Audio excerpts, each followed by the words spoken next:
Hey everyone, welcome back to another vlog here in Amsterdam, Netherlands. Today we are going to be doing lots of walking around and exploring.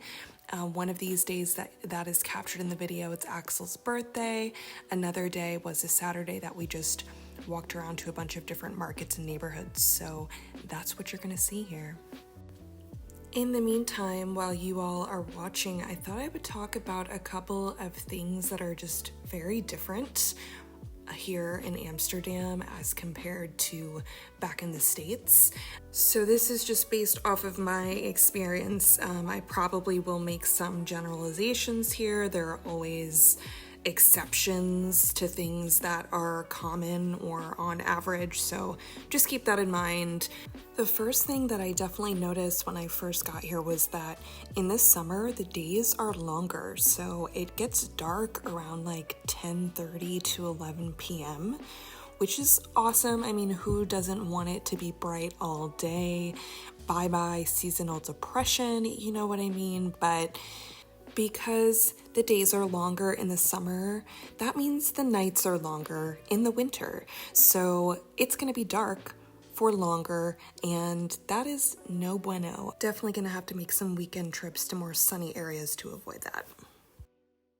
Today is Axel's third birthday, and we are going to visit a dog store to get him either a cake or a cookie and some toys, just something to celebrate his cuteness. Another thing that I noticed actually in several European countries that I visited, a lot of places you need to actually pay for the bathroom. So like, for example, if you walk into a fast food restaurant like a Burger King, you have to pay like €1 or 50 cents to use their bathroom, which is interesting. There's just not as many publicly accessible and free bathrooms. Prostitution is also legal. Well, at least in the red light district, it's legal. I don't really know about the rest of the city. I don't think so. I think it's all concentrated in the red light district in De Wallen. But yeah, that's a thing if you didn't know. On the subject of legality, marijuana, cannabis is decriminalized, not actually legal, but they do sell it in stores, as well as truffles, which is part of a mushroom, so a psychedelic mushroom. The truffles grow beneath the soil, and so they're slightly less potent but are legal, so there's an entire industry for that here as well.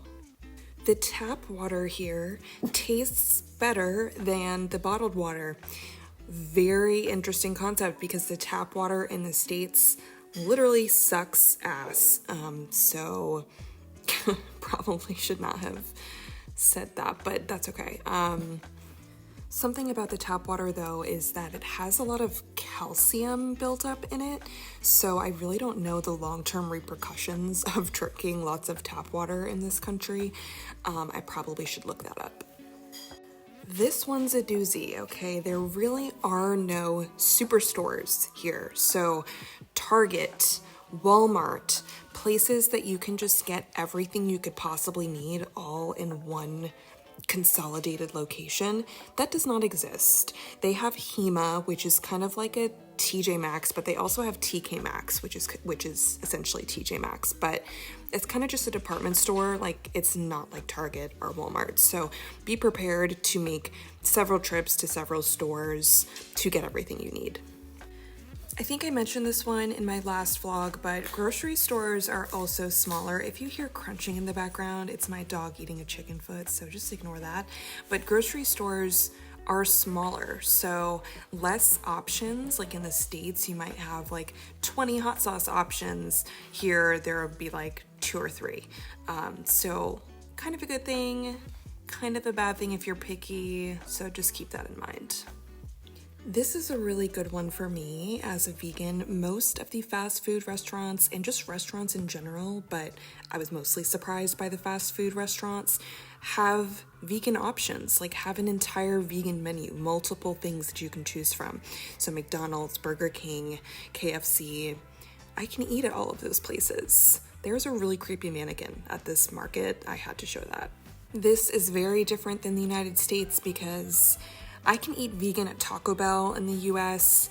Burger King obviously has the one Impossible Burger.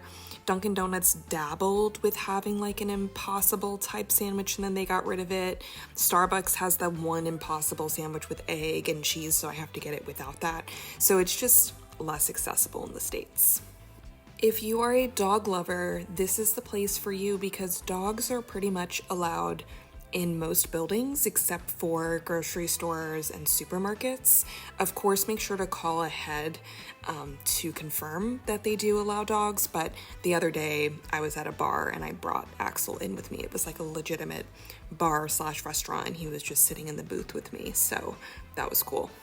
Now, this is a dream. I've always wanted to be bilingual or trilingual. Pretty much everybody in Amsterdam, at least, I'm assuming the country at large, speaks two languages, at least two languages, Dutch and English. So the English curriculum in their public and private education systems here is really, really good. So most Dutch people speak English fluently. So that has been nice for us trying to get around, although we do plan on learning Dutch very soon. I think I also mentioned this one in the last vlog, but credit does not exist. So credit scores like we have in the United States, how you need to get a credit card and build up your credit score so that you can do anything, so that you can buy a house, you can get a loan, just like verifying your credibility as a human being. Here, that does not exist. They pretty much only do debit, and you have to essentially, if you're trying to make a big purchase like a house, you would have to prove your income and you would have to prove that you're contracted out to be making that income for a specific number of years. So the rat race of just being built on debt, that is not a thing here. This is a sad one, guys. As much as I do not want to support large corporations like Amazon, I would be lying if I said I did not use Amazon for a bunch of stuff. And Amazon here in the Netherlands, Amazon.nl, is very different than Amazon.com. They have far fewer options, and it's tough out here, guys. But they do have a website. I cannot remember the name for the life of me. I'll try to bring it up in a future vlog. Once I ask my husband, he'll definitely know the name of it. There is a website similar to Amazon, so we will be using that. But that's also a really good opportunity to support small local businesses. I think that is what they're trying to incentivize here, and I would like to do more of that. Lastly is transportation. So this is probably one of the most known facts about Amsterdam, but in case you didn't know, bicycles are major. They're huge here. Everybody rides a bike. That's how most people get around. How cute was this little interaction between Axel and that random dog we found? Adorable.